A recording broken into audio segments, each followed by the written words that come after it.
Today I'll talk about communities. I know it says social tokens, but we'll talk about what use cases of social tokens we've seen, what Coinvise is, and how to build, I guess, Web3 communities and how creators are using Coinvise to build Web3 communities. By show of hands, how many people are aware of social tokens or have used one or own one in your wallet? Okay, cool. So this is great. So social tokens are, I guess, tokens, NFTs, or fungible tokens that are owned by communities, creators, or just typically digital social clubs on the internet. These are creators that distribute ownership. They often represent either some form of access control or more simply just ownership in a community. We've seen interesting examples with DAOs that have used social tokens. So we've seen Bankless DAO, we've seen FWB, we've seen Vita DAO. There's lots of other examples. But at Coinvise, we build tools for creators to start a community by creating a token, or start a community by creating a non-fungible token via NFT memberships. So today I'll just go over what social tokens are and what are some of the tools we've built and how communities have sort of started out on Coinvise. I guess Devfolio is a very good example because they've built a really strong community over a period of time. And there's a number of interesting communities in India that I feel could be really good use cases for a Web3 community by starting a token. So yeah, like I said, social tokens are like fractionalized shares. It's how you own and attribute value to a group of people or a project.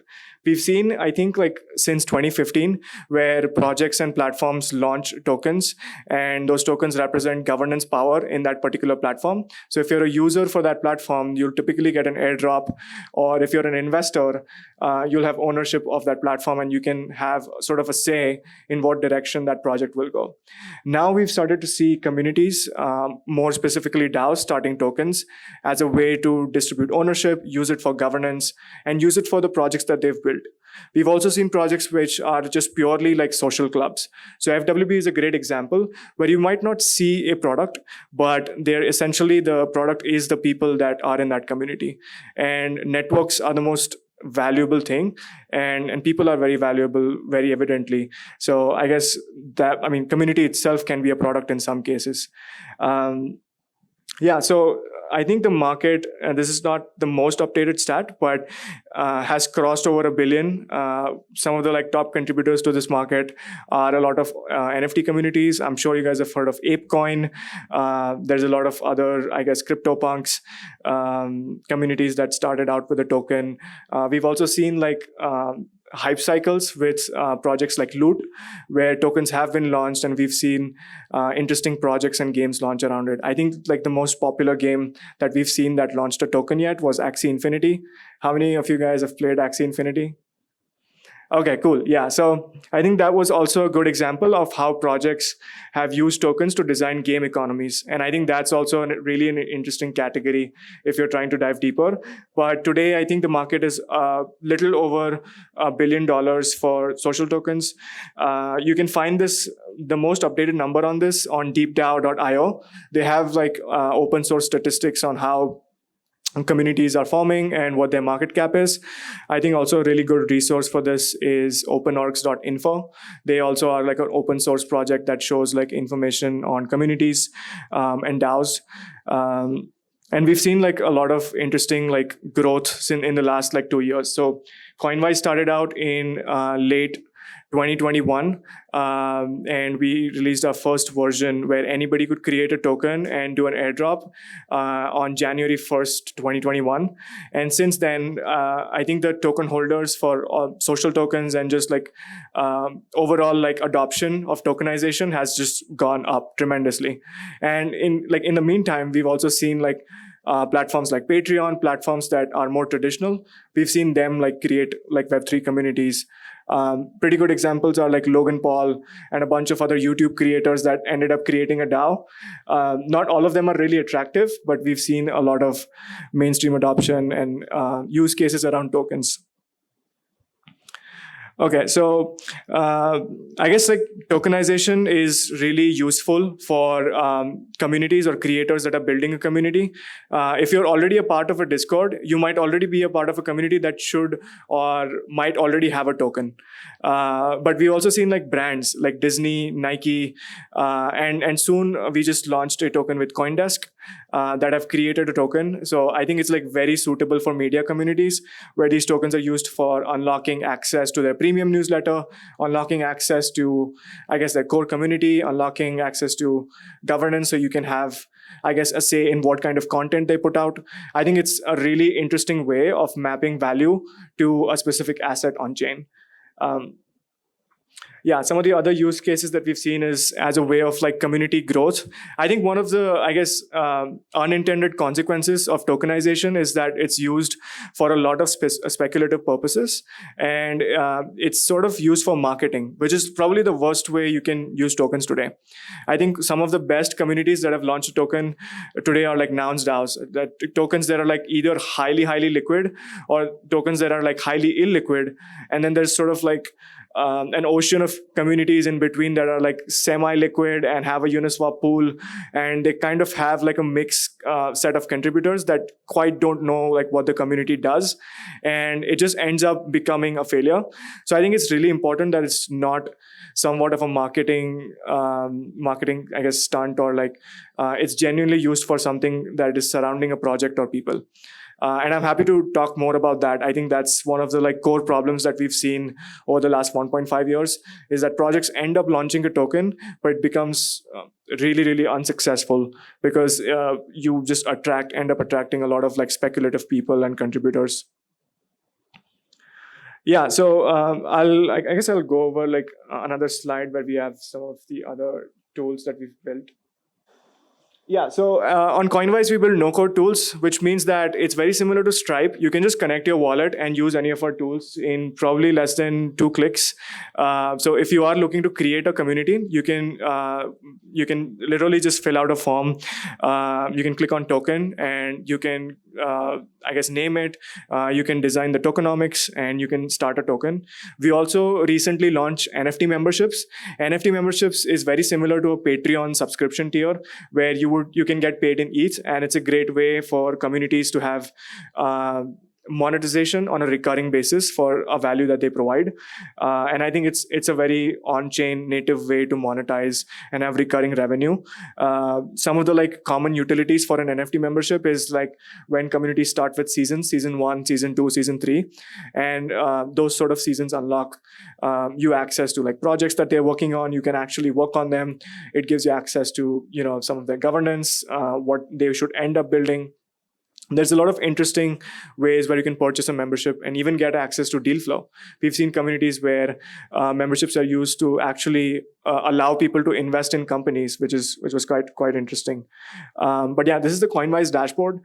We've built the dashboard in a way where you can sort of find a suite of tools, and you can connect your wallet and you can literally start using them. And our goal is really just to be the launchpad for the next, I guess, 1,000 or million of FWBs, bankless DAOs, so that if you do end up building, I guess, one of those communities, you have sort of the essential tooling for you built right out. Yeah, so token creation creates a fungible token, which is an ERC20 standard token. Fun fact here is we used to actually work with Fabian, who co-authored the ERC20 token contract. And when I was in college, we had a grant from Ethereum, which actually inspired us to build Coinvise. So, which is why we started out with token creation, where you don't have to like write down or copy and paste a smart contract and remix and deploy it yourself. You can just do it by connecting your wallet, and even have more nuanced features within it. Airdrops. So airdrops is the most used tool for us today. Airdrops is a way for you to distribute tokens in bulk to different addresses, but that doesn't quite stop there. What's unique about Coinvise is that we've built modules or plugins, which means that these are similar to Zapier automations, where you can say, okay, if you contributed to a snapshot proposal, or if you own a POAP, you can fetch all the people that own that POAP and voted in the snapshot proposal and directly airdrop them. We've sort of built these modules in a way where we've created templates that are meaningful forms of contribution. And you can directly fetch these people. Let's say you can fetch all the people that invested in a Gitcoin grant, and you can directly airdrop them. So we want to create these sort of templates where beyond just airdropping tokens, you airdrop tokens to people that genuinely support your project or is specific to what you're working on. I guess it's very similar to Optimism or ENS. I don't know if you guys saw or claimed Optimism or ENS airdrops. I'm pretty sure some of you have. We wanted to be able to like provide tools where you can create your own formula, where you can say that you must satisfy these criteria to own these tokens and claim these tokens. So, and we're building more and more modules that make it easy for you guys to create your own airdrop campaign with different nuances and eligibility criteria. And quests are bounties. It's very straightforward. It's very similar to an airdrop, but you can sort of pay people for doing work. If they're designing a logo, if they're moderating a Discord call, for these sort of soft contributions, you can create automations where you can directly pay them in tokens, or you can even pay them in ETH, DAI, USDC, Matic. And vesting is also quite useful if you are sending tokens on a time period. So let's say if you have a core contributor, that let's say your community manager, and they want to let's say get paid 2% of the total supply, and you want them to get paid over a 24-month period, and so that they can monthly claim a certain amount of tokens. You can create that by creating a vesting schedule, and they'll be able to come to Coinvise and claim those tokens. And that's it. So we've sort of curated these tools in a way where they're like super validated.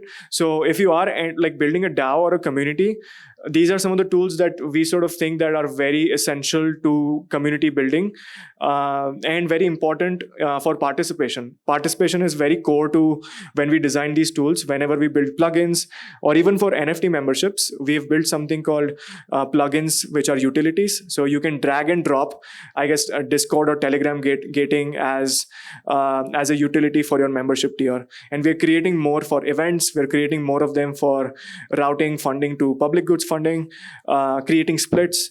So I think like what's unique about a lot of these tools is we are able to provide these like Lego blocks where you can customize your own airdrop campaign, memberships, or even your token. And yeah, I guess like if you want to see some of the communities that use Coinvise, we recently launched with CoinDesk. Before that, we worked with RAC. We worked with him to create an automation where all his Patreon subscribers, if you subscribe to his Patreon tier, you automatically get an airdrop. On August, I think 10th or 12th, we are launching with FWB. For us, this is like the biggest milestone since starting Coinvise, is to launch with FWB. So yeah, we have like a lot of important communities and case studies where people use Coinvise for NFT airdrops, token airdrops, creating NFT memberships, or starting a fungible token. And it's a really simple way to start and monetize communities. And I guess at this point, I'm happy to take any questions, answer any questions, like if you're thinking of building a community, anything about Coinvise. Hey, actually, I've been observing like this Web3 community and this creator thing.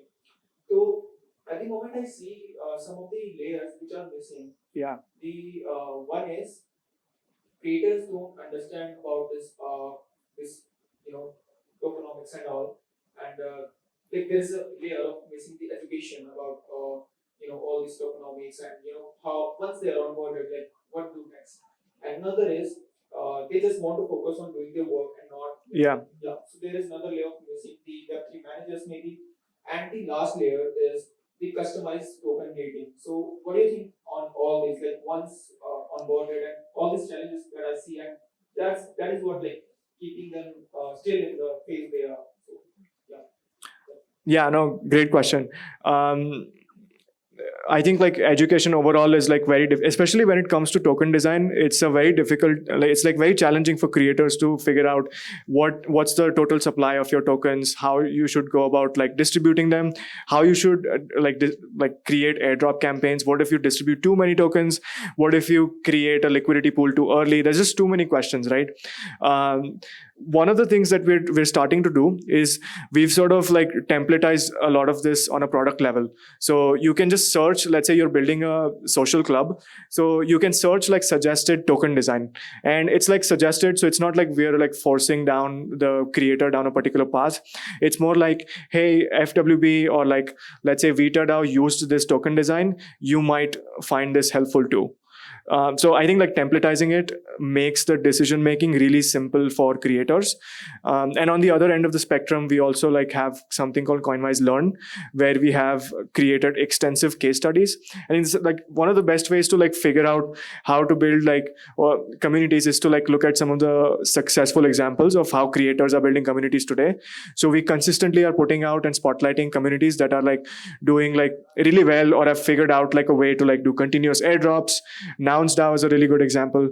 I think those like education and case studies also help. And also shout out to Joke DAO. I think like for me, that's my favorite DAO right now. And we just launched a case study with them. Like I think it's one of the most like smartest and genuinely fun communities to be a part of. That I think is interesting, like token design. So yeah, we're going to templatize a lot of this on a product level, so it's simple for the creators to just pick whatever applies to them. You know, when you go to Discord, you see like these different templates where you're either a school, you're either like a gaming community, and you just pick that template and it sort of creates a Discord for you, which just takes away most of the decision making and makes it really, really simple. So we want that level of comfort when we're designing our product, and we're increasingly trying to do that. So we are actually launching Coinvise version 3.2 very soon, which is going to have a lot of these details, which is like super templatized for you. So whenever you come to Coinvise to create an airdrop campaign, there's like 6 templates where you just have to click and say, okay, if you, let's say, voted on our proposal, you can just directly airdrop them. So we sort of take care of the decision making of like figuring out for you, and you have more and more reasons to like distribute ownership and make community building really fun. Yeah, I hope that answers your question. Yeah, and like there was the last like the token gating, like Yeah. which is the like, Yeah. So I really like Guild. I don't know if you've seen Guild.xyz. Like to me, it's genuinely one of the best platforms that is doing token gating right now. It's like a very early feature, to be honest. For like, you know, just token gating with an NFT or a token. But I still think like if you're building a platform today or a product, it's like probably best to work on like super validated tools that you know for sure people are going to use. And token gating is one of them that we know like again and again people, or at least creators, have used it for their community, whether it's gating a newsletter or gating any form of media or people. And then you can sort of extend it out to like multiple platforms. You can do that for Notion, you can do that for G Suite, you can do that for GitHub, you can do that for, you know, a number of platforms, as long as the API is sort of supportive of that. So I think like I'm still like very optimistic about token gating because it's a very obvious feature that is digestible for most people to understand. And I think for most communities, they'll probably start with some form of gating because it's like a access control mechanism. You can get like the right people filtered out. You can get the right media filtered out. And even like more deep down on a technical level is just encryption and decryption, which is what cryptography initially started out to be. So I genuinely like token gating as like a good feature. social tokens are right now at somewhat early stage. Yeah. They're adopting. What do you think are the top things on your roadmap or your journey roadmap to get it onto our adoption? Yeah, so I guess like social tokens is a very broad like concept. Like it represents like fungible and non-fungible tokens. So is your question like how does it get to like a mainstream adoption? Yeah, I mean, I think right now there are a few thousand people who are max like 10,000 people who are adopted. Like how can we make the numbers? Yeah. 10, so hundreds of thousands or a million. Right. I mean, so a lot of creators are already doing this. So I guess there's just a lot of gaming communities, even in India, that have thousands of people and they've tokenized. If you look at esports, they've onboarded hundreds of thousands of people, and they're like genuinely really attached to the communities they're part of and really passionate about it. So you can always find communities that end up onboarding a lot of the mainstream. So if you just like map out the ecosystem, for us, we've seen the most users in media. And media is something we're trying to media and content. I think it encapsulates like a lot of content. It like includes music, it includes art, it includes writing, publications. So any form of media, I think, is a very obvious and useful use case, because it's a digitally native way to create anything. So if you look at how are creators monetizing today, it's either by creating any form of media on, let's say, YouTube, by writing on Substack. So that's something that we're focusing really heavily on, is how do these people end up onboarding their audience or their community onto Web3, and how do we make it interesting, or I guess utility first, like provide really rich utility to these creators, because if that ends up happening, then they will end up onboarding their own community. And if that happens at scale, I think it's like very probable that a lot of people end up using it. But I sort of like really like this idea where, like crypto, or at least these communities, are very like small, like passionate group of people, as opposed to like scaling it to millions and millions of people. So I think like it's really not about like scaling it to billions of people. It's more about like how do you get a small number of people really passionate about a certain project or a certain thing, and how do you get them like get their like workflows really hyper optimized. So if you look at the 90s, software development processes like Kanban and the way you develop software is still developing today. There's still companies like Linear, there's still companies that are building automations even today, and it's still developing. Web3 has, like, if you look at relatively, Web3 is like probably 6-7 years old. And these automations are still like, we're still building these workflows in I guess like we can enforce a lot of these workflows in a programmable way, so that end users can customize their own workflows, which is probably not possible with like, traditional Web2 platforms. So I think if like these like Web2 platforms like Linear and a lot of these like software workflows are still developing, it's like really early for Web3, where we can like create these workflows and customizable for the end users, like very like similar to Lego blocks. I think that might actually end up onboarding a lot of the right people, as opposed to like just a lot of people, if that answers your question.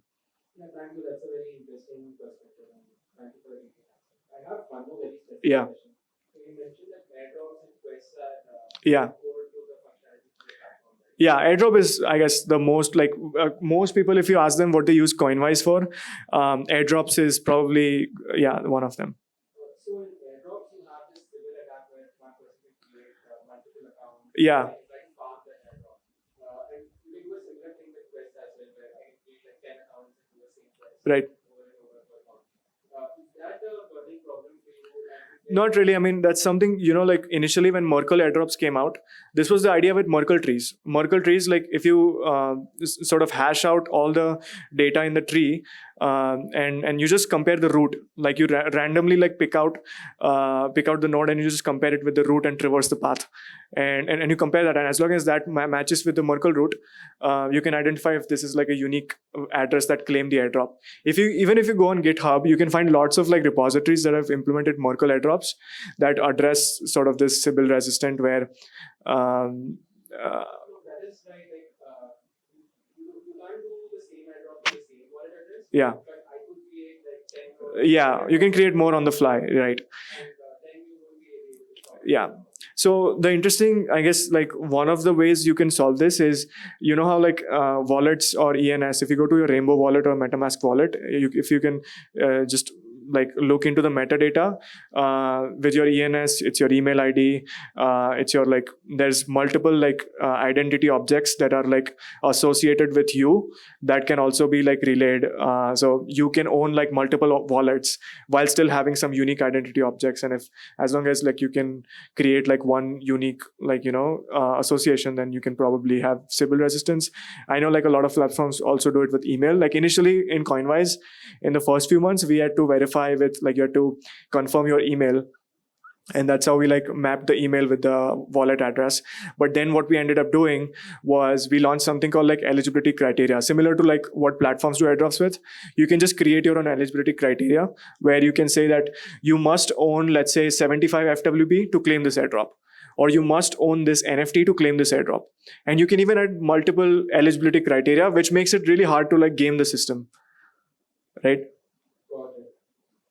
Yeah, that makes sense. So basically, you don't want to solve it as a simple like that, but then if you act like Right, exactly. Yeah. Yeah. But I mean, still that doesn't stop someone who has say 75 tokens, right? Or if they have say 200 tokens. I mean, airdrop farming is a real like business. Like, I don't know if you know, but there's actual communities that are farming for airdrops, bribing for governance power. They are like trying to front run trades. It's a very dark world that I probably don't have a very smart answer for you. I'm still figuring it out, but yeah, there's a lot of that happening. That you can literally look at communities that are specifically built on creating bots that do airdrop farming. And there's like literally companies that are building interfaces which fetches all the active airdrops happening in crypto, so you can claim all of them at once, and you can just like see if you're eligible and you can claim them. But I think ultimately what's important is like the use case for airdrop is recruitment, right? And the goal for doing an airdrop is not somewhat of like growth or instant growth. It's more like recruiting the right people. So for you, like what you should be more like interested in is like how do I build the right combination of requirements that attracts the right contributors for your community, and how do you do that continuously on a recurring basis, right? Similar like to how rewards are distributed in Bitcoin mining, right? You could game that too, but you know that ends up like incentivizing the right like contributors, and there's still some level of centralization where that's how you distribute, you know, tokens too. So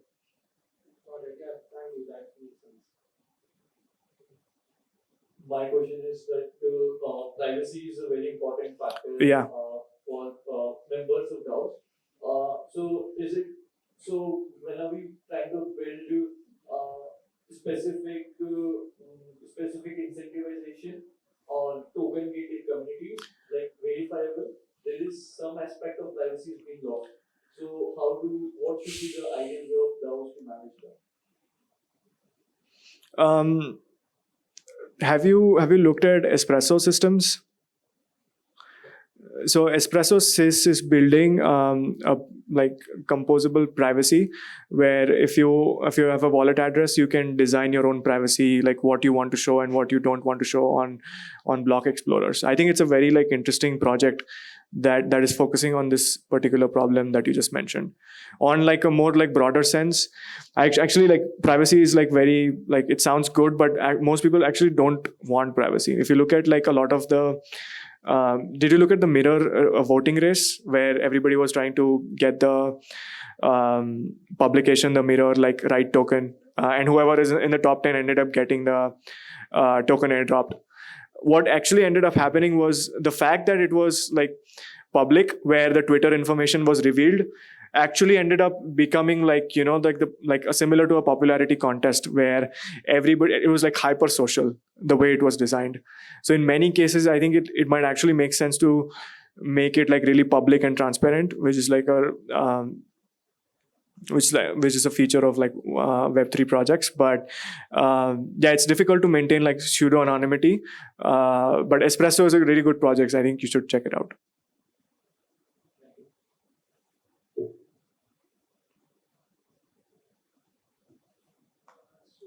Like how does this protocol do you charge any fees? Yeah. So we charge a small fee on airdrops claim pages. So if you're creating a custom claim page for, you know, like you can share that claim page link to your community, or you can share it on Twitter. We charge, I think, a really small amount in ETH per recipient, which ends up being like a few dollars, maybe way less than that on Polygon and Ethereum. And we do charge a 2.5% fee on memberships. But other than that, it's free.